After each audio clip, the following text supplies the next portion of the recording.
Malakas na sigaw ni Gracia Cortez ang bumingi sa lahat ng tao sa hallway ng ospital. "Tumabi kayo! Manganganak na siya!"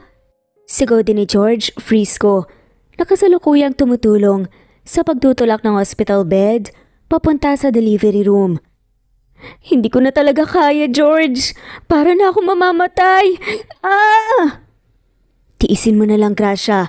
Kaunting pagtitiis na lang. Matatapos na rin ang 9 na buwan na paghihirap mo. Lahat mapapalitan ng galak, okay?" Ipinasok na si Gracia sa delivery room. Nakapwesto na rin ang doktor at iba pang nurse. Handa na ang lahat ngunit natigilan si Gracia nang makita ang doktor na nasa harap niya. "Rowan?" Nangangaling tanong ni Gracia. Ito ang tagpong hindi niya inaasahan sa buong buhay niya. Ang makita ang ex-boyfriend niyang doktor. "Anong ginagawa mo rito? Hindi ikaw ang doktor na nakausap ko kanina." Napatiimbagang naman si Dr. Rowan Almonte at napasulyap sa lalaking kasama ng dati niyang nobya na si Gracia. "Unfortunately, may kailangan attendance si Dr. Joan na ibang pasyente, kaya ako magpapaanak sa'yo. So kung handa ka na, dadalhin ka na sa table in lithomy position." "Lithomy?" Takang tanong ni Gracia. "Nakataas yung 2 mong hita para madaling makalabas ang bata." Hindi alam ni Gracia ang mararamdaman niya, kung maiilang ba o kung ano. Ngayon pang nasa harap na siya ng ex-boyfriend niya, kung minamalas nga naman. Ito pa talaga ang magpapaanak sa kanya. Hingang malalim and push! Utos pa ni Doc Rowan. Naging matagumpay naman ang panganganak ni Gracia sa tulong ng magaling na doktor. "Maraming salamat, Doc Rowan. Salamat at ligtas si Gracia at ang sanggol." Sambit naman ni George na lumuluha pa. Nag-igting ang panga ni Doc Rowan. "Ginawa ko lang ang trabaho ko. Maiwan ko na kayo." Nagmadaling lumabas sa delivery room si Rowan. Bakas ang inis sa kanyang muka. At talagang sa lahat ng pagkakataon ay dito ko pa makikita ang dati kong nobya. Sambit ni Rowan sa kanyang sarili habang tinatanggal ang gloves, lab gown at tangkap. Bakit kailangan ipamukha niya sa akin na masaya na siya? At kasama niya pa talagang lalaking dahilan ng paghihiwalay namin. Ano bang nakita niya sa lalaking yun para sayangin ang 5 taon naming pagsasama? Wala pang 1 taon nang maghiwalay kami. Tapos makikita kong manganganak siya? Ganun ba nila kamahal ang isa't isa? "Ayos lang po ba kayo, Doc Rowan?" Tanong ng isang babaeng nurse na siyang ikinagulat ni Rowan. "Oo, ayos lang ako, Nurse Cassie." Sad naman ni Nurse Cassie. Totoo ba? Parang hindi naman, Dok eh." "Bakit? Kilala niyo po ba yung pasyente kanina?" "Anong ibig mong sabihin? Bakit mo natanong?" Kunot noong tanong papabalik ni Rowan. "Naobserbahan ko kasi na parang nanginginig ang mga kamay mo at nakita ko sa mata mo sa unang pagkakataon na parang hindi mo gusto ang ginagawa mo. Madalas kasi nakikita kong masaya ka kapag nakakatulong ka sa kapwa at kapag nakakakita ng sanggol. May problema ba?" "Hindi ko siya kilala, Nurse Cassie. Masyado lang siguro akong pagod kanina." Saad na lamang kunwari ni Rowan. "Sana hindi mo na lang tinanggap ang shifting mula kay Doc Joan, Doc Rowan." Lumingon si Doc Rowan sa babaeng nurse. "Sana nga eh. Sige, mauna na ako, Nurse Cassie." "Sandali lang, Doc Rowan. Pwede ba akong magsabi na ang pinaka-weird na bagay sa'yo?" Kumunot ang noo ng doktor. "Ano yun? Hindi mo ba napansin? O ako lang to? Kakulay at katulad ng ilong mo ang anak ng nanganak kanina. Matangos, Doc Rowan. Tapos parang may pagkakaparehas kayo ng mata." Tumaas ang kilay ni Doc Rowan. "Anong ibig mong sabihin?" Nagkibit balikat ang babae. Wala naman. Napansin ko lang eh, hindi mo ba nakikita, Doc Rowan? Parang magkahawig kayo." Umiling-iling lang naman si Rowan. "Hindi." Malamig na tura niya. "Sabagay, sa mukha ka ng babae nakatingin kanina eh." Nagpaalam na si Nurse Cassie kay Doc Rowan. Napailing na lamang si Doc Rowan at saka lumabas upang pumunta sa kanyang opisina. Masyadong mabigat ang kanyang loob at parang gusto na lamang umuwi. Ngunit hindi niya alam na mas bibigat pa pala ang loob niya nang makita ang picture nila ni Gracia sa table niya. Kinuha ni Doc Rowan ang picture, saka pinagmasdan ang masaya nilang mukha. Paano mo nagawang maging masaya sa piling ng iba, Gracia? Gayong heto ko at nahihirapan. Isinubsob ko ang sarili ko sa trabaho para lang makalimutan ka at ang ginawa mong panloloko sa akin? Pero para akong sirang umaasa pa rin sa ating dalawa. Ngayon, sa hindi inaasang pagkakataon, napatunayan kong wala na talaga akong inaasahan. Buo na kayong pamilya. Sana balang araw, makita ko ang sarili kong umingiti na muli ng totoo. Tumulo ang luha mula sa mga mata ni Doc Rowan. Tinignan niya ang likod ng picture kung saan may sulat at doon niya naalala ang isang bagay. Sandali, wala pa kaming isang taon na magkahiwalay ni Gracia. 10 buwan pa lang ang nakakaraan, ibig sabihin. Lumalim ang paghinga ni Rowan saka napatayo at nakuyong niya ang kanyang kaliwang kamay. Posibleng akin ng batang. Tinadala niya kanina. Bakit hindi ko kasi tinignan ang mukha ng bata? Hindi ko tuloy nakita ang ibig sabihin ni Nurse Cassie kanina. Sandali, baka nasa intensive care unit pa ang sanggol. Nagmadaling pumunta si Rowan sa ICN pero huli na ang lahat. Nang ipagtanong niya kung nasaan ang anak ni Gracia ay nakuha na ito. Nasa ang kwarto naroon? Si Gracia Cortez. Tanong ni Rowan sa nurse na nagbabantay. Sa room 323 po, Doc Rowan. Sige, salamat. Mabilis na naglakad si Doc Rowan papunta sa kwarto ni Gracia pero katulad ng naabutan niya, wala ring tao sa room 323. Sino pong hinahanap niyo, Doc Rowan? Tanong pa nga ng isang nurse. Yung pasyente po ba sa room 323? Naku, kaalis lang po. Baka maabutan niyo po sila sa labas. Okay, maraming salamat. Tinapik ni Doc Rowan ang lalaking nurse. Pero siya tumakbo nang mabilis papunta sa labas. Nakita niya si Gracia kasama si George habang bitbit ang sanggol, papasakay sa taxi. Gracia! Sigaw ng doktor.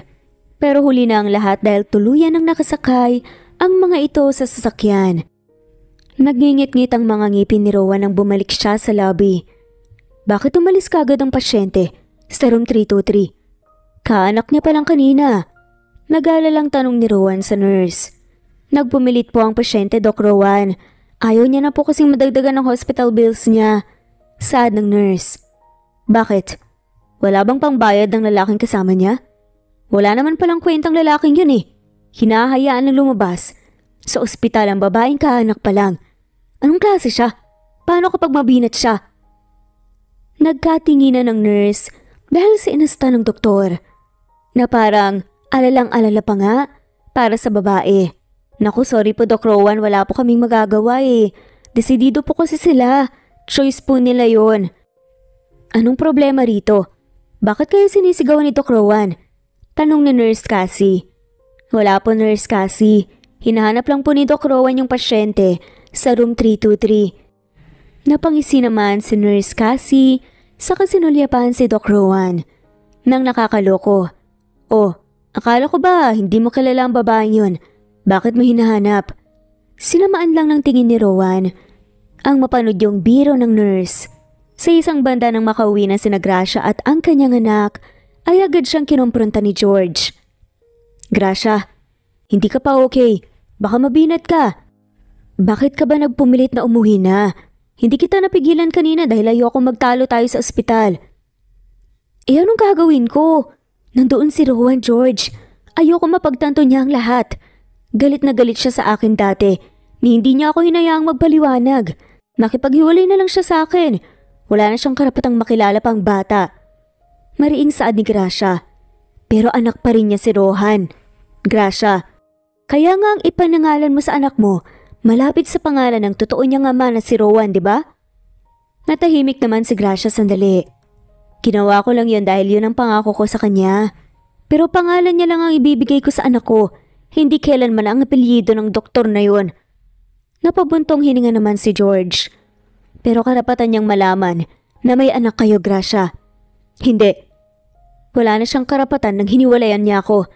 Para na rin niyang tinanggal ang karapatan ko sa kanya. Bakit ikaw? Hindi ba sumama ang loob mo sa kanya? Pinagbantaan ka niya dahil nagsaselo siya sa atin.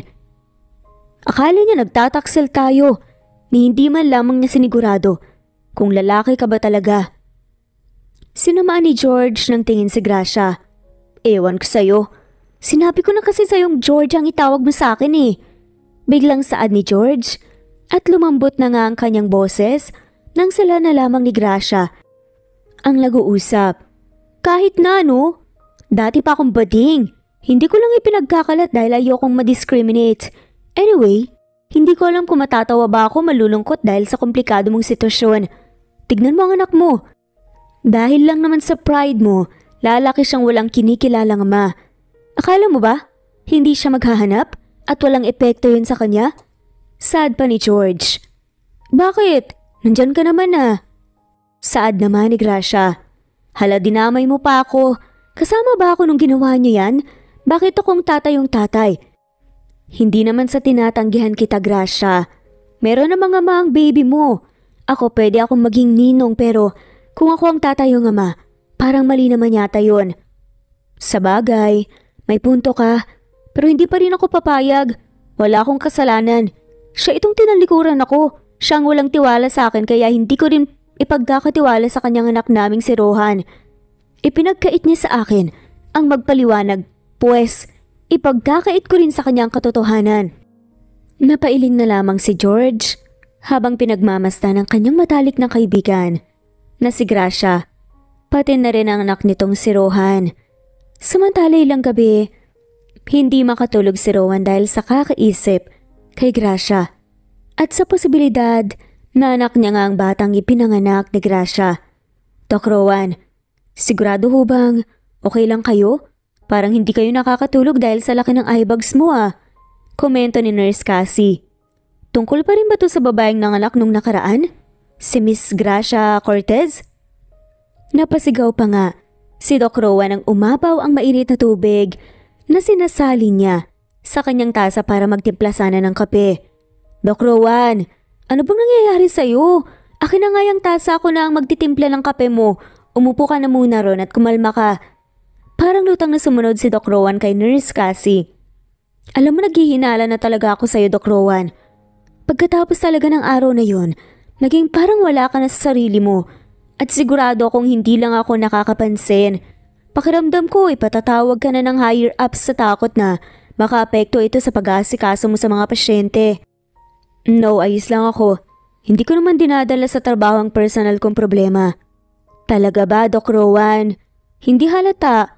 Kapag ikaw na-report dahil sa kinikwilos mo remember mahalaga ang buhay ng pasyente. Baka mamaya, kagaya ng nangyari sa pagsalin mo ng mainit na tubig sa tasa, baka maka-aksidente ka.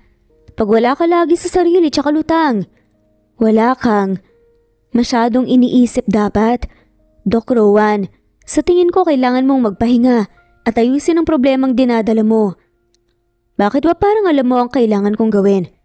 Doc Rowan, ilang taon mo na akong kasama sa serbisyo. Kilala na kita. At sigurado akong may kinalaman ng babaeng yun kung bakit ka nagkakaganyan. Bakit? Dahil ba sa sinabi ko sa'yo tungkol sa sanggol? Nakahawig mo ang bata? Naging lalong seryoso ang mukha ni Doc Rowan. Bago na pabuntong hininga. Oo, Nurse Cassie. Yun nga ang dahilan kung bakit ako nagkakaganito. Natawa naman si Nurse Cassie.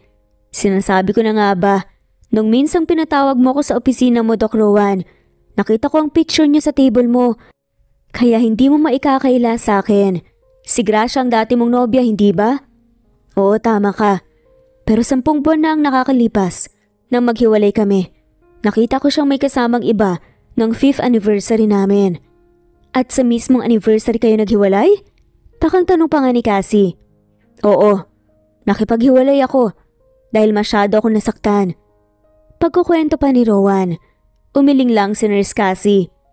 Not to offend you, Doc Rowan Nirerespeto kita bilang doktor, pero bilang lalaki, huwag mong sabihing ang nakita mong kasama niya ay ang lalaking kasama niya nung nanganak siya. Siya nga, siya ang ipinalit sa akin ni Gracia. Malakas ang tawa na kumawala sa bibig ni Cassie. Seryoso ka ba? Nakipaghiwalay ka sa nobya mo dahil sa lalaking yun? Sandali, parang hindi pala siya Kumunot ang noo ni Rowan. Ano? Tanong pa nito. I mean parang hindi siya lalaki. Dok, hindi naman sa kine-question ko ang kasarian niya. Ang point ko rito, hindi ba halatang magkaibigan lang sila? Like, beshies, ganun. Hindi kita maintindihan, Nurse Cassie. Kunot noong tanong naman ni Rowan. Ang ibig kong sabihin, kung ang lalaking yun ang dahilan sa pagsaselos mo at kung bakit kayo naghiwalay, masyadong malaki ang kasalanan mo sa dati mong nobya. Dahil base sa mga nakita ko, malaking pagkakamali ang nagawa mo. Nanatiling magkasalubong ang mga kilay ni Rowan. Anong ibig mong sabihin? Hindi lalaki. Ang lalaking kasama ni Gracia mo. Gay siya, Dok. Ka-federasyon ko siya. Sad pa nga ni Cassie. Umawang ang bibig ni Rowan sa narinig. Hindi lang dahil sa sinabi ni Nurse Cassie tungkol sa lalaking kasama ni Gracia kundi pati na rin sa inamin nito. Bading ka rin, Nurse Cassie? Yeah, right. Hindi ba halata? Masyadong mang mahina ang radar mo, Doc Rowan. Lalapit ba ako sa'yo kung bet kita? Si Doc Joanne ang bet ko, da. Wow, nasambit na lamang ni Rowan sa pagkamangha. Makawaw ka naman. So ano ng plano mo ngayon? Hindi mo ba siya pupuntahan para malinawan ka sa lahat ng mga gumugulo sa'yo, Doc? Masyado ka namang mahina. Mas lalaki pa yata ako sa'yo. Tumahimik ka nga muna, Nurse Cassie. Pinaprocess ko pa lahat ng information na sinabi mo sa akin. Ang sabihin mo, Doc, mabagal ka lang talaga. What if puntahan mo siya? Paano ko siya pupuntahan? Hindi ko alam kung saan siya nakatira. Simula nang umalis siya sa poder ko. Napasa po naman sa noo si Nurse Cassie. Hindi ko alam kung saan napunta ang utak mo, Doc Rowan. Matalino ka naman. Ikaw sumusobra ka na sa mga salita mo sa akin. Akala mo, hindi ko nahalata? Sad pa nga ni Rowan kay Cassie. Bakit? Totoo naman Kapag ikaw talaga napunta sa sitwasyon ko, hindi rin kita tutulungan, Nurse Cassie. Natawa ang nurse. Hindi ako mapupunta sa kalagayan mo dahil may tiwala ko kay Doc Joanne. Natahimik naman si Doc Rowan. Ngayon pa lang inaaminan niya sa kanyang sarili na nagkamali siya kahit na hindi pa kumpirmado ang lahat. Pasyente mo si Gracia Cortez? May karapatan ka sa confidential files ng mga pasyente. Bakit hindi mo tignan kung saan ang address niya? Namangha si Doc Rowan sa katalinuhan ni Nurse Cassie. Hindi niya mapigilang mapangiti sabay sabing, tama ka. Bakit hindi ko naisip yan? Salamat, Nurse Cassie. Namangha si Doc Rowan sa katalinuhan ni Nurse Cassie. Hindi niya napigilang mapangiti. Tama ka. Bakit hindi ko naisip yan? Salamat, Nurse Cassie. Tinapik ni Rowan ang balikat ni Nurse Cassie bago lumabas ang kwarto. Sandali lang ay napasa kamay niya ang information ni Gracia Cortez at tuon niya rin nakita ang pangalang binigay ni Gracia sa sanggol na iniluwal niya. Rohan Cortez. Pagbanggit ni Rowan sa pangalan ng bata, isang butil ng luhang umalpas mula sa kanyang mata. Tinupad ni Gracia ang pangako niya. Ibig sabihin na ako nga ang ipinanganak niya at wala siyang kasalanan. Napakatanga ko para pagdudahan ng pagmamahal niya sa akin. Nakuyom ni Rowan ang kanyang kamay. Gagawin ko ang lahat para makuhang muli ang tiwala ni Gracia. Aayusin ko ang lahat ng maling nagawa ko hanggang sa ang Cortez ay maging Almonte na. Nagmadaling lumabas si Rowan sa ospital at sumakay sa kanyang kotse. Pinaharurot niya ito papunta sa address na nabanggit sa file ni Gracia. Kung kailangan lumuhod ako para patawarin ako ni Gracia, gagawin ko. Hindi kinalimutang bumili ni Rowan ng bulaklak. Malakas ang kabog ng kanyang dibdib habang papalapit sa tirahan ni Gracia. Samantalang si Gracia naman problemado dahil sa patong-patong na bills. Hay naku Gracia, sinasabi ko sa'yo ilang buwan mo nang sinasabi na babayaran mo ako pero hindi mo naman ginagawa. Ang dami mo ng pending na renta dito sa bahay. Singhal ng landlady kay Gracia. Aling Marites, gipit lang ho talaga ako. Kita niyo naman ho, anak ko lang po. Inuuna ko lang po talaga yung pambili ng gatas ng anak ko. Ngayon ang idadahilan mo sa akin ay dahil sa may anak ka. Bakit? Kasalanan ko bang balantod ka?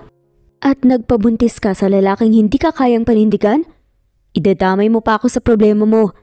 Ang kailangan ko ngayon ay yung bayad mo sa renta. Akin na! Sad pa ni Aling Marites. Pero pag susumamo naman ni Gracia, wala nga ho akong bibigay, Aling Marites. Tsaka grabe naman ho kayo sa mga sinasabi niya sa akin. Hindi lang ako nakabayad pero kung husgahan niyo po ako parang alam niyo lang pinagdaanan ko. Hindi ako malandi. Nagmahal lang po ako. At akala ko po mahal din ako ng taong yun kaya ibinigay ko ang lahat. Wala akong ginawang masama pero ako tong iniwan at pinagbintangan at hiniwalayan. Hindi na napigilan ni Gracia ang maluha. Napahawak na rin siya sa kanyang noo sa sobrang pagkamuhi. Babayaran ko naman po, Aling Marites pero bigyan niyo lang po talaga ako ng panahon. Puro ka drama. Kung wala kang ibabayad sa akin, pues kukunin ko ang gamit mo dito sa bahay. Yung laptop mo, cellphone, akin na. Para mas siguro kung nagbabayad ka sa akin. Ibabalik ko lang ito kapag nakabayad ka na. Mabilis na hinablot ni Aling Marites ang gadgets ni Gracia. At hindi niya yon napigilan sa pagkataranta dahil biglang umiyak ang kanyang anak. Teka lang naman ho, Aling Marites.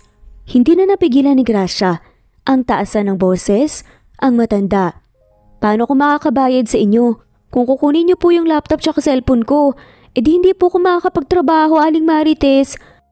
Grabe naman po yung panggigipit niyo sa akin. Hindi ba kayo nagkaroon ng anak para hindi kayo maawa sa akin? Napabuga naman ang hangin sa Aling Marites. At bakit parang kasalanan ko pa? Ako itong hindi mo binabayaran. Kung ganyan ang inaasta mo sa akin na parang wala kang utang na loob, sige, lumayas ka. Huwag mo na akong bayaran basta umalis ka rito. Galit na sigaw pa ni Aling Marites sa pinagbabato ang laptop at cellphone ni Gracia sa sahig tsaka umalis. Kasabay ng pag-iyak ni Gracia ang pag-iyak ng kanyang munting anak na si Rohan. Nilapitan niya ito at sinubukang patahanin pero nakikita pa lang ni Gracia ang mukha ng kawawang bata. Lalo siyang napapahagulgol. Bakit kailangan mangyari ito? Anak, bakit kailangan kong palaging magdusa? Patuloy na hinahaplos ni Gracia ang likod ng kanyang sanggol na sinasabayan siya sa pagluha. Pasensya ka na, Rohan, kung nasasaksihan mo itong lahat. Kung hindi lang sana tayo iniwan ng tatay mo, hindi natin mararanasan to. Pero tinalikuran niya ako. Tinalikuran niya tayo. Kaya patawarin mo ko kung pati ikaw nadadamay sa masalimot kong buhay. Mukhang ganito rin ang mararanasan natin kapag bumalik ako sa probinsya. Siguradong puro pasakit din ang matatanggap ko mula sa mga magulang ko kapag nalaman nila ang nangyari sa akin. Tumigil ang pag-iyak ng bata at tumitig lamang sa kanyang ina na si Gracia. Napatuloy pa rin sa paghikbi. Pero wala tayong magagawa, anak. Kailangan na nating umalis. Wala na tayong puwang sa lugar na ito. Hindi ko na rin matatawagan ang ninong George mo dahil sira na ang cellphone ko. Aalis tayo nang walang paalam. Maiintindihan niya naman siguro. Ayoko na ring maging pabigat pa sa kanya. Ibinaba muna ni Gracia ang kanyang anak. Bago nagsimulang mag-impake, sinubukan niya ring tigilan ang pag-iyak at tataga ng loob. Puuna ang desisyon niya na alis na siya. Inabot na ng 5:00 ng hapon sa pag-aayos si Gracia at nang matapos ay binuhat niya ng muli ang kanyang anak. Halina, anak ko, magsisimula na tayong muli. Kahit saan tayo dalhin ng tadhana basta magkasama tayo, hayaan mo at gagawin ko ang lahat para sa'yo. Hinalikan ni Gracia ang pisngi at noo ng kanyang anak bago huminga ng malalim at pagmasdan ng bahay. Nahuliin niya nang makikita ng araw na yun. Binuksan niya ang gate at papalabas na siya nang may sumalubong sa kanyang isang lalaki. Hindi lang basta isang lalaki dahil kilalang kilala ito ni Gracia. Rowan? Ano ginagawa mo rito? Gracia. Sandali pang napatitig si Rowan sa dati niyang nobya dahil muli na naman siyang nabihag sa ganda nito. Saan ka pupunta? Bakit ang dami mong dala? Lumabas si Gracia sa gate, buhat-buhat ang mga bagahe. Wala ka na ron. Lalampasan na sana ni Gracia si Rowan nang pigilan siya ng lalaki. Sandali, Gracia. Mag-usap tayo. Bakit ka alis? Nandito na ako. Napabuga si Gracia at napairap bago nilingon si Rowan.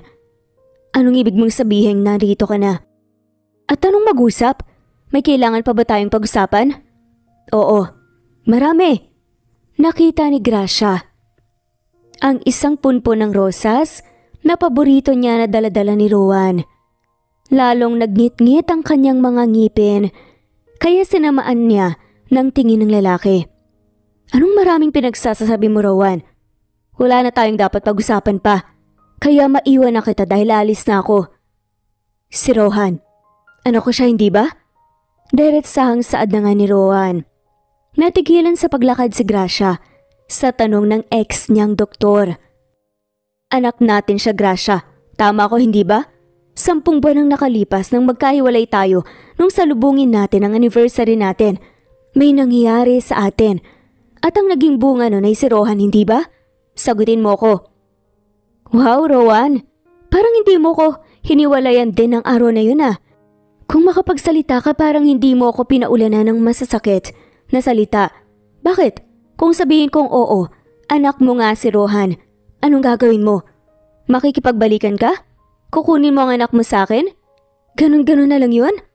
Gracia, patawarin mo ako. Nagkamali ako kaya nga ako nandito para humingi ng tawad sa'yo. Ayusin natin ang lahat. Sinubukang hawakan ni Rowan ang kamay ni Gracia pero kinabig lang yun ang babae. Hindi, Rowan. Huwag mo kong tawagin na parang sayo pa rin ako. Hindi na ako katulad ng dati. Na sa isang tawag, isang halik, isang lambing makukuha mong muli. Masyado nang maraming nangyaring masama sa akin. Nang hiwalayan mo ko, maraming pagdurusa at hindi ko kayang magpatawad. At tanggaping muli dahil sa tuwing naaalala ko ang ginawa mo, nararamdaman ko lahat ng sakit. Tanalikuran ni Gracia, si Rowan. Pero dahil sa dami ng problemang kanyang dinadala, sa bigat ng kalooban ay muntikan na siyang matumba. Mabuti na lamang at nasaloy siya ni Rowan maging ang bitbit niyang sanggol. Gracia, ano bang problema? Bakit namumutla ka? Masusing tinignan ni Rowan ang babae. Teka, kumain ka na ba? Nakaramdam ng dagling pagkahilo si Gracia.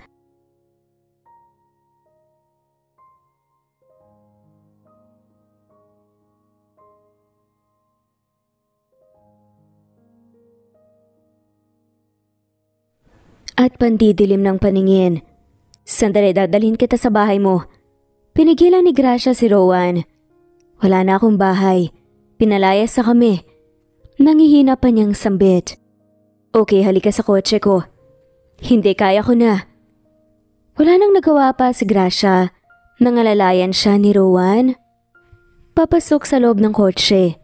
Agad namang sinuri ng doktor si Gracia at napailing-iling na lang ito sa natuklasan. Gracia, kumakain ka ba sa tamang oras? Bakit ang baba ng dugo mo? Nagpapasuso ka pa naman. Look, ang payat mo rin. Paano na si Rohan kung walang makukuhang sustansya sa'yo? Marami lang masyadong nangyari pero sisiguraduhin kong kakain ako ng sapat para kay Rohan. Kaya hindi mo kailangan mag-alala. Aalagaan kong mabuti ang anak natin kahit wala ka. Magpapahinga lang ako sandali at mamaya aalis na rin kami. Kalong-kalong ni Gracia si Rohan habang pinipilit na tanggalin ang hilo. Bakit ka alis? Bakit ka pinalayas sa tinutuloyan nyo? Wala ka bang pera? Kaya ba nagpumilit ka ring umalis ka agad sa ospital kahit na hindi ka po pwedeng lumabas dahil kapapanganak mo pa lang at posibleng tuguin ka pa? Wala akong sapat na pera, okay? Lahat nakalaan para kay Rohan. Kaya hanggat maaari ay nagtitipid talaga ako. Napangisi si Rowan. Kaya tinitipid mo ang sarili mo. Gracia, hindi mo kailangan magtipid. Narito ako. Handa akong magbigay ng pera kung kailangan mo. At obligasyon ko yun lalo na kay Rohan. Kung pinaalis ka sa bahay mo dahil hindi ka nagbabayad, akong magbabayad. O kung ayaw mo bumalik ka na sa akin, doon ka na muling tumira sa unit natin. Napangisi si Gracia. Nanghina lang akong sandali. Pinagsamantalaan mo na kaagad ako. Hindi, Rowan. Hindi magbabago ang isip ko, hindi ako babalik sa'yo. Akala mo ba? Si isang sorry lang maayos ang lahat? Hindi. Masyadong malalim ang sugat na ginawa mo sa akin. Napailing-iling ang lalaki. Alam ko, Gracia. At tangtang ako dahil hindi kita hinayaang magpaliwanag dati. Masyado ako nagpalamon sa galit dahil sa malaking selo sa kaibigan mo. At dahil na rin sa trauma sa pamilya namin. Sorry, masyado lang din akong natakot na mawala ka dahil mahal na mahal kita. Pero hindi ko alam na dahil sa ginawa ko ay mas lalo ka palang nawala sa akin. I'm really sorry, Gracia. I know, hindi mo pa ako mapapatawad pero bigyan mo ko ng pagkakataong ayusin ang lahat. I feel that's your boyfriend. Hayaan mo akong bumawi kahit man lang sa anak natin. Please? Puno ng pagsusumamong sambit ni Rowan. Napabuntong hininga si Gracia. Pag-iisipan ko, gumuhit ang ngiti sa mga labi ng doktor. Okay, that's fine. Thank you for giving me hope. Sige, pag-isipan mo. Pero habang nag-iisip ka, pumunta muna tayo sa ospital. I need to do some further check-ups para sa'yo para makasiguradong okay ka lang, maging sa anak natin. Hindi na nakaapela pa. Si Gracia, nang kabitan na siya ng seatbelt ni Rowan. Pinatakbo na rin ng doktor ang sasakyan papunta sa ospital. At katulad ng pangako ni Rowan, nagsagawa na nga siya ng check-ups para kay Gracia at kay Rohan. Kamusta? Anong balita, may sakit ba ako? Si Rohan, sunod-sunod pa na tanong ni Gracia. Wala naman pero kulang ka lang sa vitamins kaya reresetahan kita ng gamot. Pero kahit, wag na pala, ako na lang ang bibili. Bibili rin ako ng sapat na gulay at prutas para sa'yo. At imomonitor ko ang kinakain mo para sigurado akong sapat din ang nakukuhang sustansya sa'yo ni Baby Rohan. Kumislap ang mga mata ni Rowan nang banggitin niya ang pangalan ng kanyang anak. Nakanganga naman si Gracia nang makita yon. Sabihin mo nga sa akin, kaya mo ba ako dinala rito ay para gumawa ng dahilan, para makita palagi ang anak mo, para makasama mo siya? Mali ka, dahil unang-una sa lahat ginagawa ko to dahil gusto kong makita at makasama ang mama niya. Pirong sagot ni Rowan, napairap na lamang sa Gracia. Huwag mo nga akong simulan, Rowan. Alam ko na ang galawan mo. Akala mo ba makukuha mo ko sa pagpapaganyan mong hirit? Style mo bulok.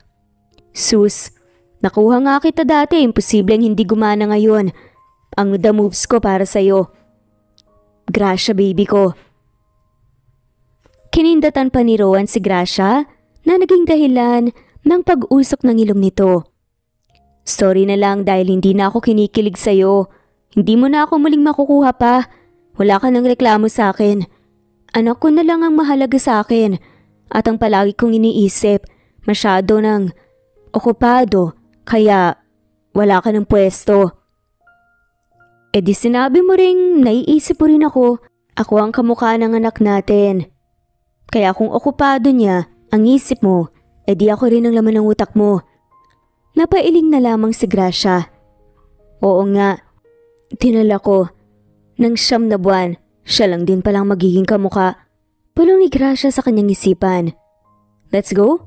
Tanong ni Doc Rowan. Ha? Saan? Nagtatakang tanong naman ni Gracia. Sa Mart, bibili tayo ng mga kailangan mo at ng mga kailangan ni Baby Rohan. Tila ba nasilaw si Gracia sa maaliwalas ng ngiti ng dati niyang nobyo.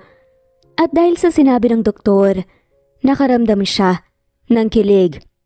Walastik, kinakain ko na yata ang sinabi ko kanina. Sino bang hindi kikiligin kung bibilhan niya ako ng mga kailangan ko at ng mga kailangan ng anak ko?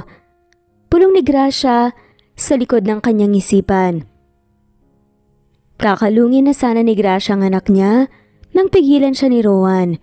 Hindi natin siya isasama, Gracia. Sumingkit ang mga mata ni Gracia. At bakit? Sino magbabantay sa anak ko? Sa anak natin, Gracia. Mas makabubuti kung sa baby's room muna siya. Masyado mo siyang ine-expose sa labas. Wala pa siyang 1 buwan. At Mart ang mapupuntahan natin. Pwede siyang paarawan tuwing umaga. Pero masyadong delikado sa sanggol na makalanghap kagad ng polusyon. Sensitive din ang mga tenga nila. Kaya hindi natin siya pwedeng dalhin dahil maingay sa Mart. Pinagagalitan mo ba ako? Tanong ni Gracia. Hindi naman sa ganon, more on pinapayuhan. Bilang doktor at bilang ama ng bata. Gusto ko kung mas makabubuti sa kanya. Okay, fine. Pinatawag ni Doc Rowan si Nurse Cassie para papuntahin sa opisina niya. Mabilis naman itong nakarating. Yes, Doc Rowan and? Napanganga si Nurse Cassie nang makitang pamilyar na muka. Napangiti ito nang mapaglarong sinulyapan si Doc Rowan. Gracia Cortez, siyang dati kong nobya at siyang ina ng anak kong si Rohan. Diretsa ang saad niya. I see. Kinikilig naman ang sambit ni Nurse Cassie, tsaka lumapit kay Gracia. Ako naman si Nurse Cassie, ikinagagal akong makalala ka. Ako rin. Pinilit ng umiti ni Gracia kahit sa isang banda ay nakakaramdam siya ng kirot sa kanyang puso. Lalo na't nakikita niya ang mga lihim ng ngitian ni Rowan at ni Nurse Cassie. Ikaw na munang bahala sa anak ko. Oo naman, baka kaasa ka. Naalagaan kong mabuti si Baby Rohan. Kinalong na nga ni Nurse Cassie ang nakabig kiss na sanggol. Mag-enjoy kayong dalawa sa date nyo. Date? Hindi kami magda-date. Apela pa ni Gracia. Bibili lang kami ng mga gamit ni Baby Rohan. Sabi mo eh. Sige Doc Rowan, una na ako, galingan mo ah. Tila nangasar pa nga na saad ni Cassie. Nagkatinginan naman si Gracia at Doc Rowan. Anong galingan, Rowan? Wala. Huwag mo nang pansinin sa Nurse Cassie. Ganun lang talaga siya. Halika na para hindi tayo gabihin. At bakit naman tayo gagabihin? Balak mo bang bilhin ng buong mart? Hindi naman pero baka matagalan tayo kasi kasama kita. Naalala mo nun? Ang dami mong parating tinitignan. Tumaas ang kilay ni Gracia. Anong pinapalabas mo? Nakilala kita, Gracia. At hindi ko nalilimutan kung anong ugali mo at sanay na ako sa kasungitan mo, tayo na. Magkasamang pumunta sa malapit na mart si Gracia at Doc Rowan. Si Rowan ang tumutulak ng cart at si Gracia naman ang tumitingin ng mga gamit. Lihim na napapangiti si Rowan habang pinagmamasta ng dati niyang nobya. Hindi ko alam na darating pala ang araw na makakasama kong muli ang babaeng to. Natutuwa akong hinahayaan niya akong gawin ko ang gusto ko para sa kanya. At para sa anak namin, wika ni Rowan sa kanyang isipan. Anong tingin mo rito? Okay ba to? Ito ang pinaiinom kong gatas kay Rohan kapag walang lumalabas sa akin. Tanong ni Gracia habang tinuturo ang lahat ng powdered milk. Wala na agad lumalabas sa gatas sa dibdib mo? Bakit? Nagkibit balikat si Gracia at napabuntong hininga naman si Rowan. Kung ganon kailangan mong kumain ng masasabaw na pagkain. Maganda kung kakain na rin ng malunggay. Mas makabubuti sa sanggol na breastfeed kaysa sa powdered milk. Bumili na lang tayo ng pump baka madadaanan. O kung gusto mo, masahihin ko. Pili yung saad pa ni Rowan. Nakatanggap naman ang kurot si Rowan. Anong masahihin ka dyan? Bastos ka. Ha? Anong bastos? Ano bang iniisip mo? Natural lang naman yun ah. Hindi ka ba naniniwala sa isang doktor? Saad naman ang pilyong si Rowan. Umirap naman si Gracia. Ginagamit mo ba ang pagiging doktor mo para samantalahin ang sitwasyon? Hindi ah. Tsaka, kung umarte ka naman Gracia parang hindi ko nakita ang lahat ng sayo. Nakalimutan mo na ba? Ako ang nagpaanak sayo. Nakita kong lahat. Agad na namula si Gracia nang maalala niya ang tagpong yun. Minamasahe ko naman yung dati Gracia, hindi ba? Nagugustuhan mo nga eh. Nakakalokong saad pa nga ni Rowan. Hoy, tigilan mo nga ako Rowan. Hindi tayo matatapos, sige ka. Pabor sa akin para mas matagal tayong magkasama. Ayoko, bilisan na natin para makapiling ko na ulit si Rohan. Pagsusungit pa ni Gracia. Namili na ng mga gamit sila Rowan at Gracia. Pero isang tanong ang biglang naisip ng babae nang maisakay na ang lahat sa likod ng kotse ni Rowan, maging ang mga prutas at gulay na napamili nila. Teka nga Rowan, bumili tayo ng gamit pero saan ko dadalhin ang mga to? Wala akong bahay. Saad pa ni Gracia. Ngumiti si Rowan. Sa bahay natin. Doon natin dadalhin ang mga yan. Sasaglit tayo sa ospital para sunduin si Baby Rohan at sa unit ko kayo tutuloy. Ha? Wala sa usapan natin yan Rowan ah. Hindi ako titira sa'yo. Hindi kami tutuloy ni Rohan sa bahay mo. Bakit hindi? Sabi mo pinalayas ka. Nag-offer lang ako ng tulong, hindi ba't mas makabubuti kung kapiling niyo rin ako para may makatulong ka sa pag-aalaga kay Rohan? Nilingon ni Rowan si Gracia nang maibaba niya ang pinto ng likod ng kotse. Napagkasunduan na nating pag-iisipan ko lang ang lahat, Rowan. At isa pa, kaya ko naman eh. Kung gusto mo talagang tulungan ako, pahiramin mo na lang ako ng pera, pamuhunan. Bakit kailangan mo pang pahirapan ang sarili mo, Gracia? Kung sa akin kayo tutuloy ng anak natin, wala ka nang poproblemahin pa. Susuportahan ko lahat ng gastusin nyo. Kung gusto mo kahit hanggang sa makabangon ka lang. Kung ayaw mo akong pahiramin ng pera, pahiramin mo na lang ako sandali ng phone mo para matawagan ko si George. Saad ni Gracia. Si George? Yung lalaking kasama mo sa ospital na mga anak ka? Masungit na saad ni Rowan. Oo, siya nga. Sa kanya na lang ako manghihiram ng pera para makakuha ko ng pansamantalang bahay para sa amin ni Rohan. Bakit mo pa siya lalapitan? Kung nandito naman ako lumalapit sa'yo. Ako na nga to, diba? Bakit aabalahin mo pa yung tao? Nandito naman akong ama mismo ni Rohan. Bakas ang inis sa mukha ni Rowan. Labis ang pagkakakunot ng noo ng doktor. Naiintindihan ko naman na hindi mo pa ako kayang mapatawad. At hindi ko rin mapapatawad ang sarili ko dahil nakikita kitang mas pinipiling mahirapan. Pero pwede bang kahit ngayon lang piliin mo namang guminhawa sandali? Nang wala kang ibang iniisip. Gusto kitang tulungan. Gusto kong pag-aani ng bigat na dala mo kaysa mag-alala ka sa mga bayarin. At kumayod kahit na hindi pa pwede dahil kapapanganak mo pa lang. Sa akin ka muna pansamantala. Hindi naman ibig sabihin na tumuloy ka sa akin ay patatawarin mo na ako. I know it will take time.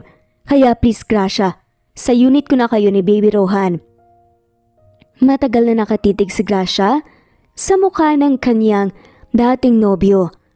Katangahan na isipin man lamang na babalik siya sa lugar kung saan siya nasaktang lubos. Pero wala siyang magagawa kung hindi ang tiisin lahat para sa anak niya. Pumasok na lamang si Gracia sa kotse at sumunod si Rowan sa kanya bago pinaandar ang sasakyan papunta sa ospital. Hindi umiimik si Gracia hanggang sa makarating sila sa unit ni Rowan kasama ang baby niya. Ang bigat sa loob na narito na naman ako sa bahay niya. Bumabalik sa alaala ko ang lahat. Wika ni Gracia sa likod ng kanyang isipan. Wala akong magawa dahil wala rin naman ako ngayon. Walang phone, walang laptop, walang pagpipilian kundi ang dumepende kay Rowan. Kung hindi lang sana nangyari ang nangyari noon, wala ako sa sitwasyon na kailangan kong piliting maging okay kahit hindi naman. Mahiga ka muna sa kama, Gracia. Magpahinga ka muna. Gigisingin na lang kita kapag nakaluto na ako ng pagkain natin. Aayusin ko na rin ang kabilang kwarto dahil alam kong hindi mo gustong makatabi ako. Saad pa ni Rowan habang binubuhat ang mga gamit na pinamili nila ni Gracia. Hindi, tutulungan na kita, Rowan. Gracia, makinig ka sa akin. Muntikan ka nang mahimatay kanina. Ako nang bahala rito. Sige na, matulog ka na muna. Wala nang nagawa pa si Gracia, kundi ang sumunod. Pumasok siya sa dati nilang kwarto ni Rowan at hindi niya inaasang alpas ang luha mula sa mata niya. Walang pinagbago katulad pa rin ito nang iniwan ko. Maging amoy, ganun pa din. Inihiga ni Gracia si Rohan sa kama. Tinabihan niya ito hanggang sa hindi niya namalayang nakatulog na rin siya. Gracia, luto na ang pagkain. Pagtawag ni Rowan ngunit nahinaan niya ang boses niya nang makitang tulog na ang mag-ina sa kanyang kama. Mapait na ngiti ang gumuhit sa mga labi ni Rowan nang umupo siya sa kama at lapitan ang mga to. Kung alam mo lang, gaano kalaking pagsisisi ang nararamdaman ko sa loob ko, Gracia. Gustong gusto kitang hawakan, haplusin at halikan. Gusto kitang lambingin hanggang sa mapatawad mo ko. Gusto kong makita kayong mag-ina sa piling ko. Pero dahil sa nagawa ko noon, napipigilan kong gawin lahat ng gusto kong gawin para sa'yo. Kung hinayaan lang sana kitang magpaliwanag. Mali, kung hindi selos ang pinairal ko, hindi mangyayaring mawala ka sa akin. Kasalanan ko ang lahat. Kasalanan ko kung bakit ka nahihirapan. And I'm really sorry for what I did. Patawarin mo ko. Pasensya ka na sa lahat ng katangahan ko. Mainit na luha ang tumulo sa pisngi ni Rowan. Mabilis niya itong pinunasan bago ginising ang dati niyang nobya. Gracia, gising ka na. Kakain na tayo. Mabilis namang nagising si Gracia at walang salitang sumunod sa lalaki. Kumain ka ng marami, Gracia. Tsaka ito, gumawa ako ng soup para makatulong sa pagbe-breastfeed mo kay baby Rohan. Uwi ka ng doktor habang pinagsasandukan si Gracia. Salamat. Sad lang naman ni Gracia. Oo nga pala. Huwag kang mag-alala dahil pwede naman akong hindi umuwi rito kung hindi ka komportable sa akin. Pwede akong matulog sa sleeping quarters sa ospital. Tawagan mo na lang ako kung sakaling kailangan mo ko. Ito ang cellphone ko. Nakasave dyan ang numero ng telepono ko sa opisina. Pwede mo akong tawagan kahit anong oras. Pero paano ka? Wala kang gagamitin. Sad ni Gracia. Wala naman akong ka-text kaya ayos lang. Tugon ni Rowan na para bang binibigyan ng assurance si Gracia na wala itong kasalukuyang nobya. Kahit na, may mga personal matters ka. Malay mo bigla kang tawagan ng pamilya mo, hindi mo agad makasagot, di ba? Malaking abala pa ang maidudulot ko sa'yo. Umiling lang naman si Rowan. Pero ayos lang sa'yo na abalahin mo ang ibang tao? Napatigil sa pagkain si Gracia. Rowan, kaibigan ko lang si George. Hanggang ngayon ba nagsaselos pa rin ikaw sa kanya? Hindi pa ba sapat ang mga masasakit na salita na natanggap namin mula sa iyo noon? Wala naman kaming ginagawang masama, Rowan. Tinutulungan niya lang ako. Pero ang tulong ko hindi mo tinatanggap? Tanong pa ni Rowan. Napatayo si Gracia. Rowan, ibang usapan yan. Malamang hindi ko tatanggapin ang tulong mo dahil galit ako sa iyo. Alam mo naman kung bakit hindi ba? Bakit ba ang laki ng selos mo sa kanya? Sa'yo ko nga binigay ang lahat. Ang puso ko, ang katawan ko, lahat. Pero dahil lang sa nakita mo kaming... Ewan ko kung anong nakita mo. Nagselos ka na kaagad? Minasama mo pa? Kaibigan ko siya, Rowan, kaibigan. Ang nakita kasi ni Rowan ay ang anggulo na parang magkahalikan ng dalawa. Pero ang totoo, may kinuha lang pala si George na pilik mata sa mata ng babae. Kaibigan? Sigurado ka bang yan ang turing niya sa'yo? Napatayo na rin si Rowan. Oo, sigurado ako dahil bakla siya, okay? Lalaki rin ang type niya. At baka nga dapat ako pang magselos dahil baka ikaw ang gusto niya eh. Hindi ako. Pero ibang usapan na yun. Ang mali rito ay inuungkat mo pa ang nakaraan. Kaya mo ba ako dinala rito ay para lang idikdik sa akin ang lahat ng sakit na idinulot mo sa akin dati? Kung ganun, aalis na lang kami ng anak ko. Mariin na saad ni Gracia. Tatalikuran na sana ni Gracia si Rowan. Nang kabigin nito, ang kamay niya tiniharap siya. Nagkatagpo ang kanilang mga mata. At baka sa mga mata ng doktor ang labis na pagkayamot. Sa away na nagaganap naman sa gitna nilang dalawa. Sorry, wag kang umalis. Pakiusap, mali ako. Mali ako na nagsaselos ako sa lalaking yon. Mali ako, kasalanan ko. Pagpapakumbaba ni Rowan. Hindi inaasahan ni Gracia na makikita niyang luluha sa harap niya ang lalaki. Sorry kung hindi ko mapigilan ang sarili kong piliting ayusin ang lahat. Tama ka. Kailangan mo nga pag-isipang mabuti ang lahat, Gracia. Lalo na kung babalik ka sa taong katulad ko. Marami na nga palang nagbago. I'm sorry. Magpapadala na lang ako sa nurse rito para may tumulong sa'yo habang wala ako. Doon muna ako sa ospital. Saad ni Rowan. Kinuha ni Rowan ang coat niya sa katuluyang umalis sa unit. Naiwang mag-isa si Gracia sa living room. Napasalampak na lamang siya sa sahig at hindi na napigilang umiyak. Malakas at naririnig yon ni Rowan na kasalukuyang nasa likod ng pinto ng unit niya. Lumipas ang mga araw hanggang sa naging linggo at buwan. Hindi umuwi sa unit niya si Rowan. Samantalang si Gracia ay may kasamang babaeng nurse na nagbabantay sa kalagayan nilang mag-ina. Ma'am, ayos lang po ba kayo? Kanina pa po kayo nakadungaw sa bintana. Saad ni Annalyn. Oo Nurse Annalyn. May iniisip lang ako tsaka ilang beses ko bang sasabihin wag mo akong tawaging ma'am? Hindi naman ako nagpapasahod sa iyo eh. Napangiti si Annalyn. Pero malapit po kayo kay Doc Rowan. Kung hindi ko po kayo tatawagin ma'am, parang hindi ko na rin po tinawag na doktor si Doc Rowan. Nagkibit balikat na lamang si Gracia. Isa sa mga tinitingalang doktor si Doc Rowan sa ospital. Bukod sa gwapo siya, matalino siya at magaling. Marami nga pong nagkakagusto kay Doc Rowan eh. Pero sabi nila taken na raw po daw si Doc Rowan kaya walang naglalakas ang loob na lumapit sa kanya. May isang pagkakataon pa nga noon dati na nalaman naming naghiwalay sila ng nobya niya. Kaya may isang matapang na babaeng doktor na humarap kay Doc Rowan. Napagalaman pa namin na anak yun ng isa sa mga board members. Kaso wala eh. Hindi tinanggap ni Doc Rowan. Siguro, mahal na mahal ni Doc Rowan ang girlfriend niya kaya kahit nawala sila, hindi na siya naghanap pa ng iba. Umiling si Gracia. Hindi ko alam, Nurse Annalyn. Ang alam ko lang kapag mahal mo, hindi mo pag-iisipan ng masama at pagtitiwalaan mo. Hindi mo siya itataboy sa paraang basahan gayong ipinagpalit niya ang lahat para sa'yo.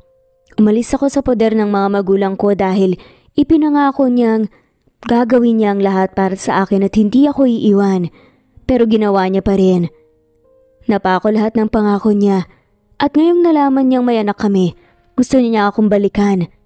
At ako naman si tanga dahil wala akong kakayahan para akong tangang tumitira sa bahay na minsang itinakwil ako. Sinulya pa ni Gracia ang mukha ni Annalyn na ngayon hindi makapaniwala. Kayo po yung dating nobya ni Doc Rowan? At si Baby Rohan po ang anak ni Doc? Saad pa nga nito. Tumango lang si Gracia bago hinawakan ang balikat ng batang nurse. Magpahinga ka na, Nurse Annalyn. Matutulog na rin ako, isara mo na lang ang pinto kapag alis ka. Ako nang bahala kay Rohan. Sige po Ma'am Gracia.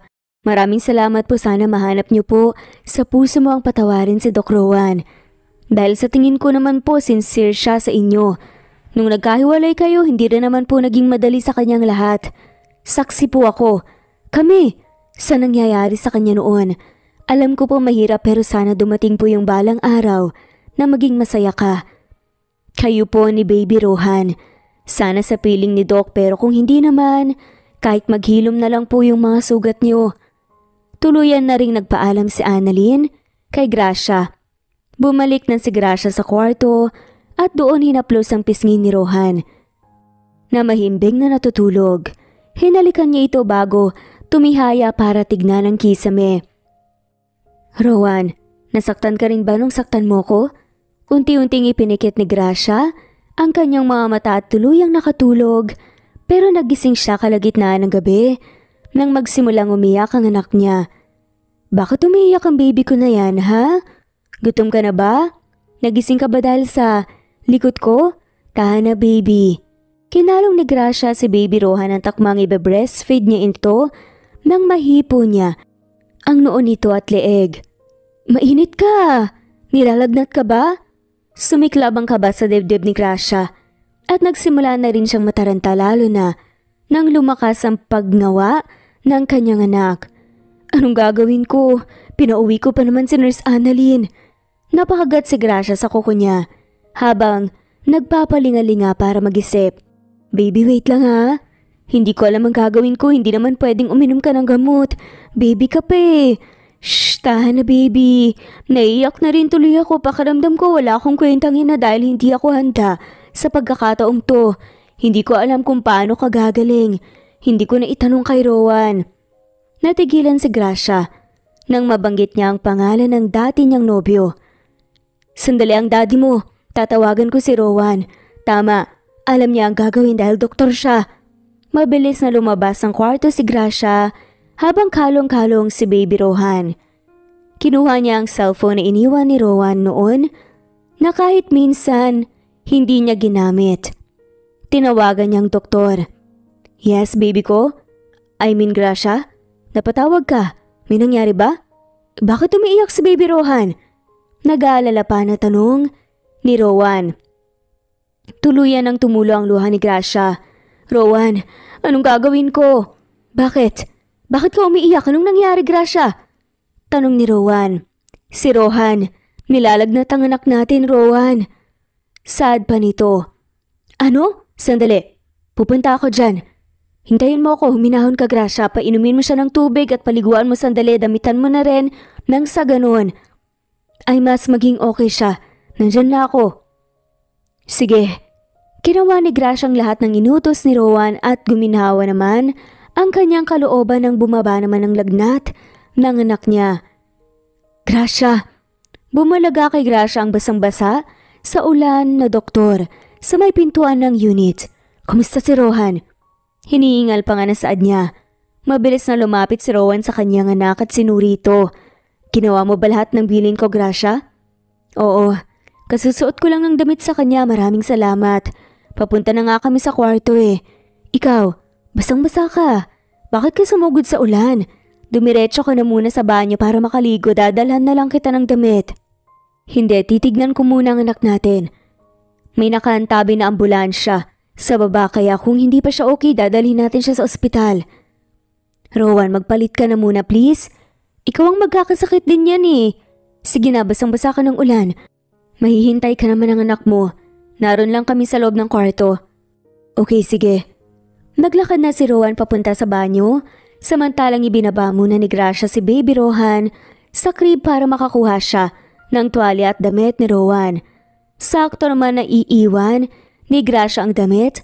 Sa may pinto ng CR nang bumukas ang pinto at nakita niya si Rowan na bagong ligo at nakahubad. Eto ay pinagdala kita ng damit, Rowan. Sige na, magpalit ka na. Inaabot nga ni Gracia ang damit kay Rowan at sa pagkakataong yun ay nagdampi ang kanilang mga kamay sa isa't isa. Nagkatagpo din ang kanilang mga mata. Doon ako sa kwarto, Rowan. Hintayin ka na lang namin. Magsasalita pa sana si Rowan nang nagmadaling umalis si Gracia. Hindi naman maikukubli ng babae na may maramdaman siyang kakaiba. Ano ba itong puso ko? Bakit bumibilis ang tibok? Hindi ko dapat ito nararamdaman. Hindi porket nakita ko siyang nakahubad ay bibigay na ako. Maghulos-tili ka, Gracia. Napahawak na lang si Gracia sa noon niya. Bumukas ang pinto at pumasok na si Rowan sa kwarto. Titignan ko na ang anak natin. Sige, mabuti pa nga, Rowan. Kumain ka na ba? Ipagluluto muna kita. Ikaw nang bahala rito.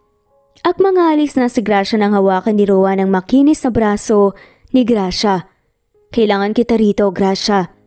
Wala namang nagawa si Gracia kundi ang umupo sa kama at panoorin si Rowan sa ginagawa nito sa kanilang anak. Kamusta? Okay na ba siya? Nag-aalalang tanong ni Gracia. Oo, bumaba na nga ang lagnat niya at maaliwalas na rin ang paghinga niya. Mabuti naman, salamat Rowan, salamat at nandito ka. Sandaling napatitig si Rowan kay Gracia. Salamat at tinawagan mo ko. Salamat hindi ka nagdalawang isip na humingi ng tulong sa akin, Gracia. Natutuwa ako na nandito ko para sa inyo. Gumuhit ang ngiti sa mga labi ng doktor. Kung wala ka nang kailangan, babalik na ako sa ospital para makatulog ka na rin ng maayos. Tatayo na sana si Rowan nang hawakan ni Gracia ang damit niya. Hindi mo kailangan umalis ngayong gabi, Rowan. Dito ka lang, kailangan pa kita.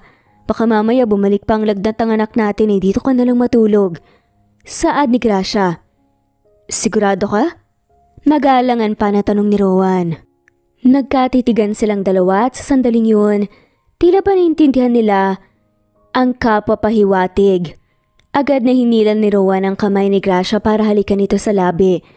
Hindi na pinigilan pa ni Grace ang kanyang sarili na bumawi ng halik sa mahal niyang doktor. Tumulo ang luha sa kanyang pisngi at pagtanto niyang kahit malaki ang galit niya kay Rowan, mahal niya pa rin pala ito. Rowan, sandali. Bigkas si Gracia nang ihiga siya nito sa kama. Magigising ang anak natin. Kung mag-iingay ka, Gracia, magigising siya. Kaya manatili kang tahimik. Walang hinalikan ni Rowan si Gracia. Mahal na mahal kita, Gracia. Hindi yun nagbago. Pareho silang lumuluha nang pagsaluhan nila ang maulan at mainit na gabi. At doon nila binuhos ang matagal na nilang nararamdaman at pananabik sa isa't isa. Kinabukasan nagising si Gracia sa gitna ng bisig ni Rowan. Nagulat siya nang makitang walang sawa siyang pinagmamasdan ng doktor. Good morning, baby ko. Malambing na bati pa nga ni Rowan. Hindi naman napigilan ni Gracia na mamula. Huwag mong sabihin kanina kapag gising. Nasaan nga pala ang anak natin? Nasa crib. Huwag kang mag-alala dahil pinainom ko na siya ng stock mong gatas. Ang galing ha, may laman na ulit. Tigilan mo nga ako, Rowan, ang aga-aga. Bitawan mo nga ako. Bakit na naman? Parang di mo naman hiniling kagabi na hawak. Hindi na natapos pa ni Rowan ang sasabihin niya ng takpa ni Gracia ang bibig niya. Utang na loob, Rowan, na yung bibig mo. Napakabastos mo talaga kahit kailan. Akmang babango na si Gracia nang hilayin siyang muli ni Rowan at yakapin. Saan ka pupunta? Marami pa tayong kailangang pag-usapan. Hindi ba't nagkausap na tayo kagabi? Tanong pa ni Gracia. Napangiti si Rowan. Ibig mo bang sabihin okay na ulit tayo? So, tayo na ulit, Gracia? Oo naman.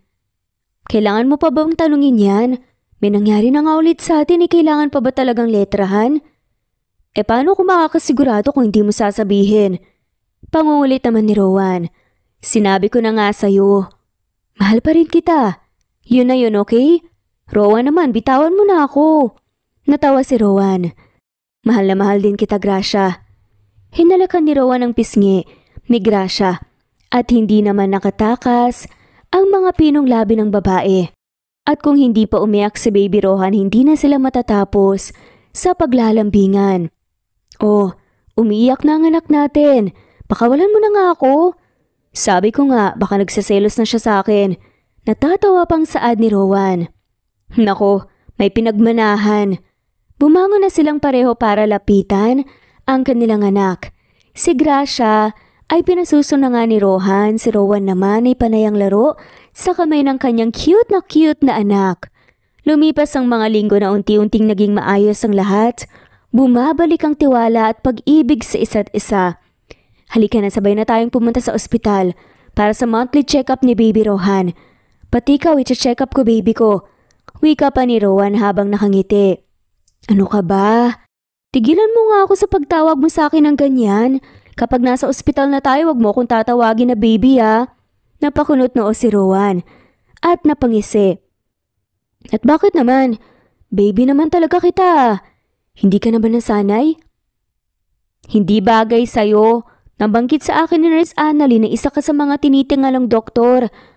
Kaya wag mo namang sirain ang image mo sa pagtawag sa akin ng baby. Utang na loob, Rowan ha. Napapailing na lamang na saad ni Gracia bago sumakay sa kotse. Ayoko nga. Tatawagin kitang baby. Kahit kailan at kahit saan. Sorry, wala ka nang magagawa pa. Saka, papapigil pa ba ako? Akala mo ba malilimutan ko kung anong meron bukas? Napangiti si Gracia. Nang maalala ang plano niya ring isasagawa mamaya para salubungin ang ika-6 nilang anibersaryo. Ako rin, hindi ko nalilimutan, Rowan. Ang bilis ng panahon, no? Oo nga eh. Sisiguraduhin kong babawi ako sa'yo, baby ko. Hinawakan ni Rowan ang kamay ni Gracia saka ito hinalikan. Hindi rin nakatakas ang labi at pisngi, maging ang leeg ni Gracia, hinalikan din ng doktor. I love you, Gracia. I love you to Rowan. Katulad ng sinabi ni Rowan ay sinagawa nila ang monthly check-up para kay Baby Rohan sa ospital.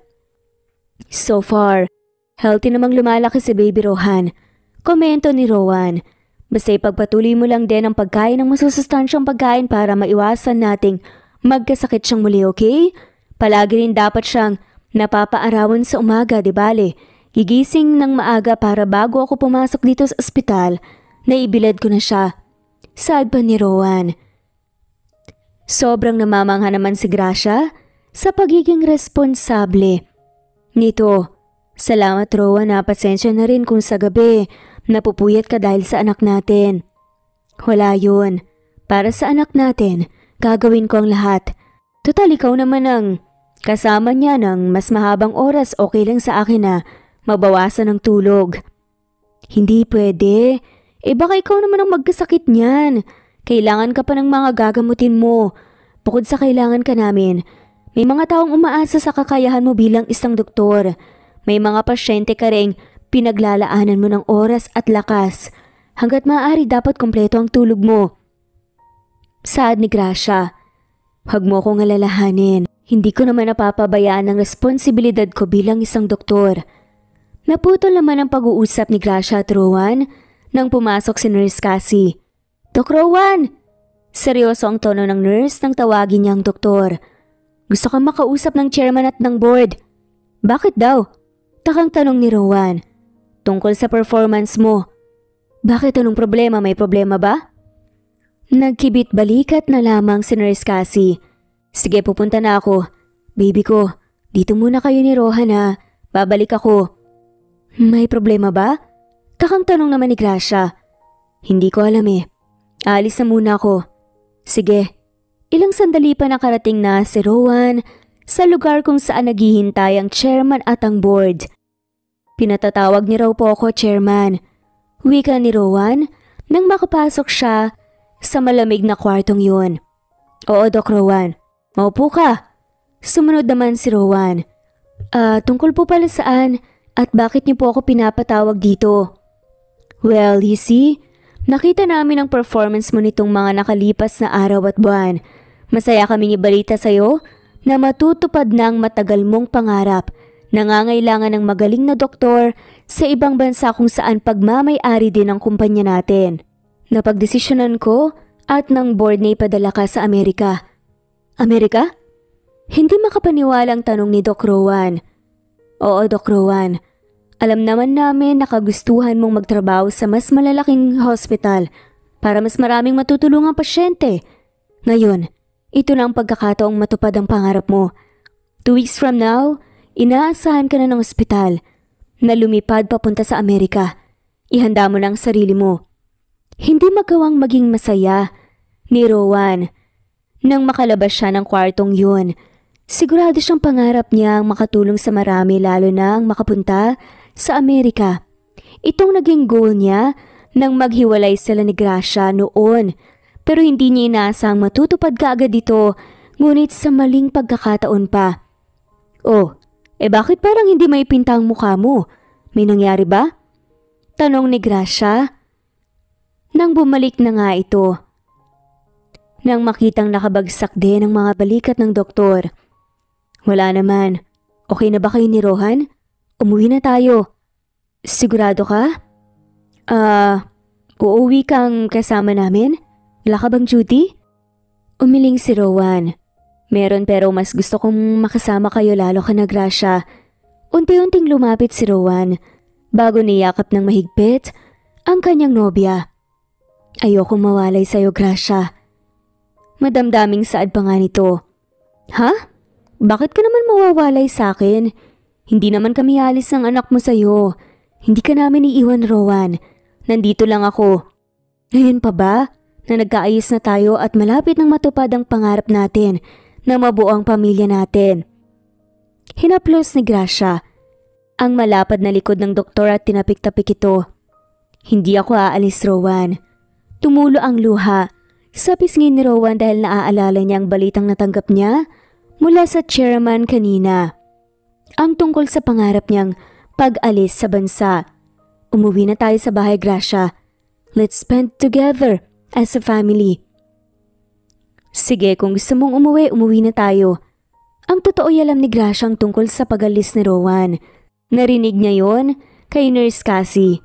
Hinihintay niya lamang na banggitin sa kanya ni Rowan ang tungkol dito.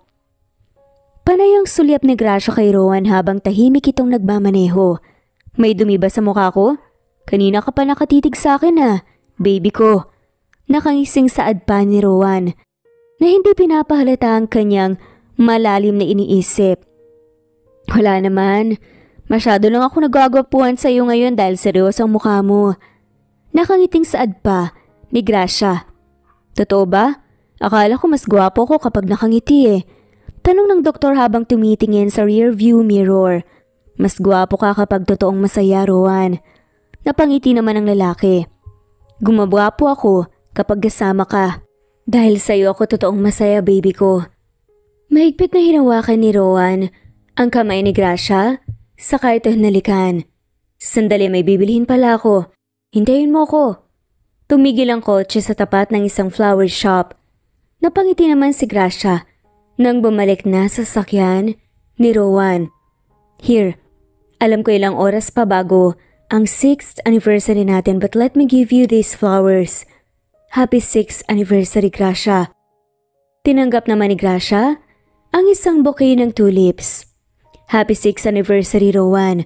May gagawin sana akong surpresa sa'yo.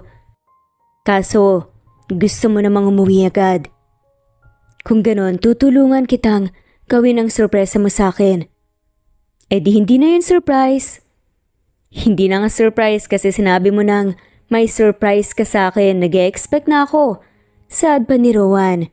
Natawa naman si Gracia nang makitang ngumingiti si Rowan. Sige na nga, tulungan mo na ako. Kesa naman, magpakahirap pa ako.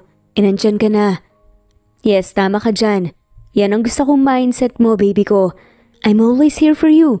Kaya wag ka magdalawang isip na humingi ng tulong sa akin. Huwag mong isiping nakakaabala ka dahil masaya akong inaabala mo ko. Nang makarating sila sa unit, sunod-sunod na ring dumating ang decorations na in-order ni Gracia. May mga lobo, banners, maging printed pictures nilang dalawa ni Rowan. Simula nung nag-uumpisa sila sa relasyon. May cake din. Namamanghang tanong ni Rowan. Oo naman, mawawala ba ang cake? Ayan na malapit nang matapos itong niluluto kong roasted salmon with potatoes and asparagus. Sayang, nag-breastfeed ako, bawal ang wine. Yes, bawal, magwawala si Baby Rohan. Biro naman ni Rowan. Anong oras na? 11:45. Great, halika na sa table. Dala ni Gracia ang 2 pinggan ng pagkain nila nang nakaset up din ang table nila sa may balcony. May mga kandila at rose petals na napaka-romantic. Hinila ni Rowan ang upuan para kay Gracia bago siya naupo. Thank you for this, baby ko. I appreciate your effort. Sad pa nito. Our effort. Tinulungan mo ko, hindi ba? Saad naman ni Gracia. Yes, pero sa'yo itong idea. At katulad ng dati palagi mo akong sinusurpresa. Maraming salamat, Gracia. Happy 6th anniversary sa atin. Hindi ko ine-expect na tatanggapin mo akong muli sa kabila ng mga nagawa ko sa'yo dati. Wala eh. Masyado kitang mahal kaya bumigay na rin ako. At isa pa, kailangan ka ng anak natin. Ayokong ipagkait sa kanya ang karapatang magkaroon ng ama. Napangiti si Rowan. Salamat at napatawad mo ko, Gracia. Salamat din at naghintay ka. Kumain na nga tayo. Happy 6th anniversary, babe.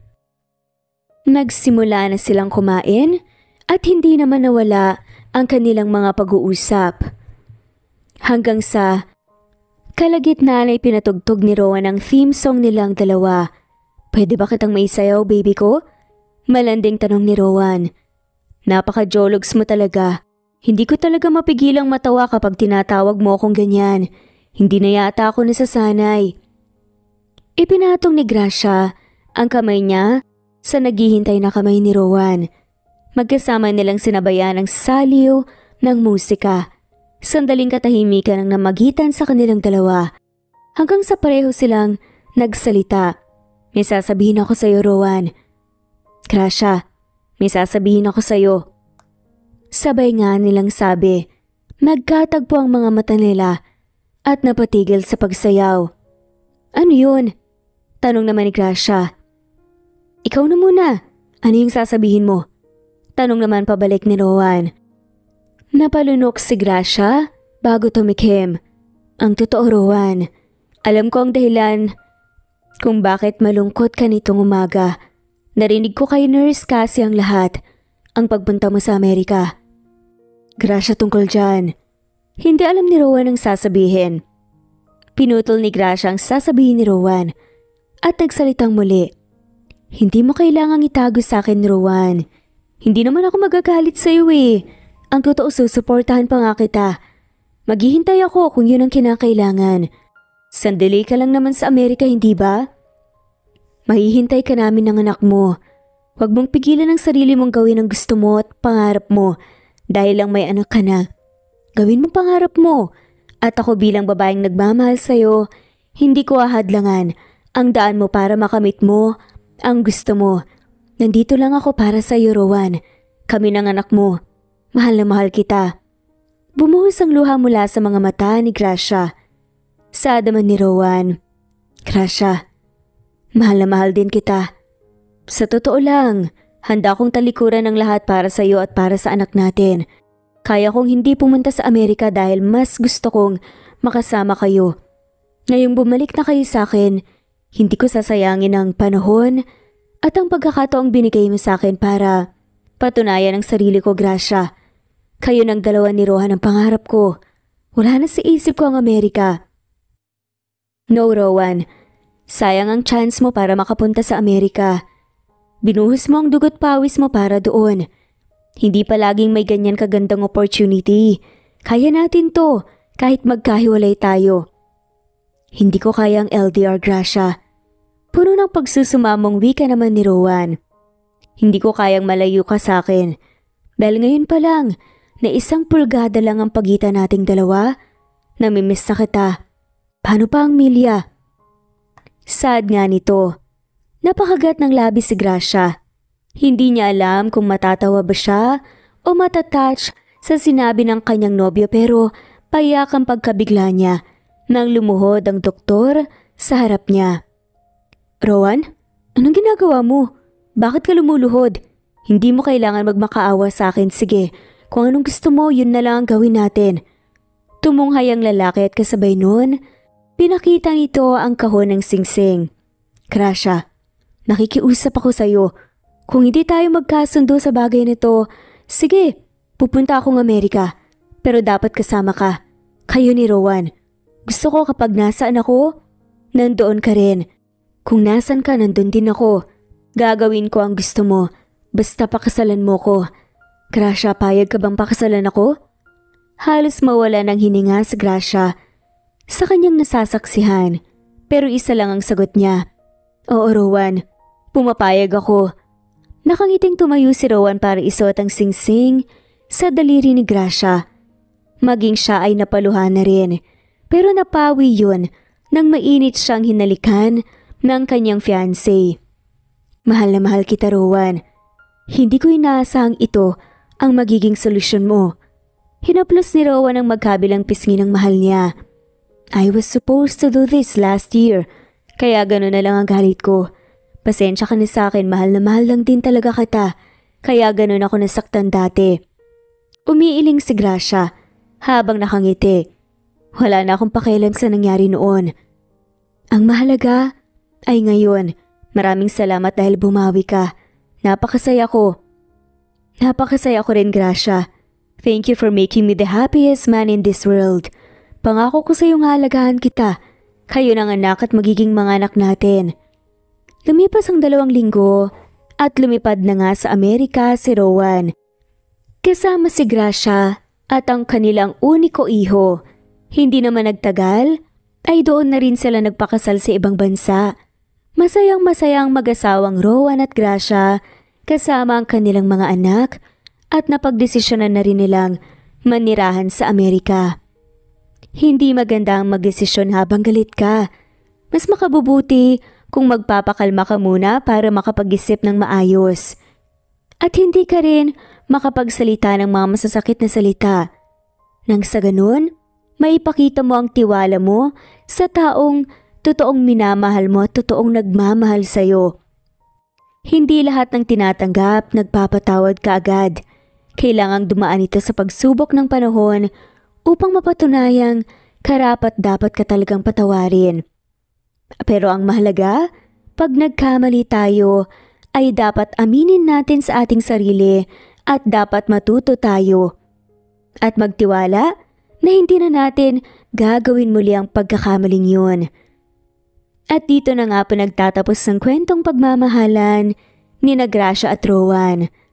Maraming salamat po sa lahat ng mawalang sawang sumusubaybay at shoutout po sa mga sumusunod. Nesbeth, Marlilyn, Lynn Lee, Iza Lentoco, Judy Quilates, Cleo Aling, Wenoni, Evelyn Santiano, Babes Music and Memories, Melchor Ramirez, Presbyteros Rose Ostanalito, Bernadette Mayo, Judy Kutamura, Mary Ann Tamashiro, Imelda Forteza, Wilma, Augustus, Madeline Tuason, Tita Domoo, Flory Robles, Annabel Huelo, Leonisa Azotes, Didi Dia, Fega Rices, Janet Vlog, Rolando Yagyagan, Daisy Blasa, Erlinda Chong, Babes Music and Memories, Jen Jen, Vanessa, Cecilia Palaubsanon, Allen Lagana, Merlin, Harem Ruhi, Jules, Eunice Comprasyon, Nuraini Aini, Ning, Augustus, Cleo Waling, Dahlia Lelsen, Judy, Jemima, Linley, Presbyteros Rose, Ana Vencer, Nesbet Hanaban, Miras Channel, Harem, Ann Mariano, Presenta Menoza, Rosemary Paraganas, Imelda Kunan, Ona, Jeyo, Chu, Lina Almazan, Carmelita Mendoza, Elizabeth Gila, Vida Dichosa, Juliet Kaday, Lolar Hemi, Ana Bueta, Annalie Flor, Leonisa Zotes, Romana Gorospe, Wenoni, Nelani Juan, Rosemary de la Cruz, Rosemary Palaganas, Imelda Forteza, Wenoni Anya Lucas, Ostonalito, Jerry Ramos, Judy Quilates, Imelda Forteza, Judy Quilates, Mirna Josue, Lynn Lee, Lina Castillo, Emily, Wendy Bird, Mirna Josue, Madeline Escoro, Rosemary de la Cruz, Emily, Didi, Jane Magallanes, Eileen, Mark Anthony Seriales, Evangeline Charlie Naton, Ana Vencer, Rosemary Corpus, Sunshine Sotalbo, Nelani Juan, Harem Ruhi, Kira Trisha Ortaleza, Andrea Taga, Carmelita Mendoza, Fe Novares, Lynn Lee, Jomar Ria Bueno, Jeoka Ditek, Teresita Tagian, Wawateng of Sarangani Province, Mindanao, Eileen Lomano Glagana, Merlilyn, Shirley Peralta, Miras Channel, Harem Ruhi, Anita Hernando,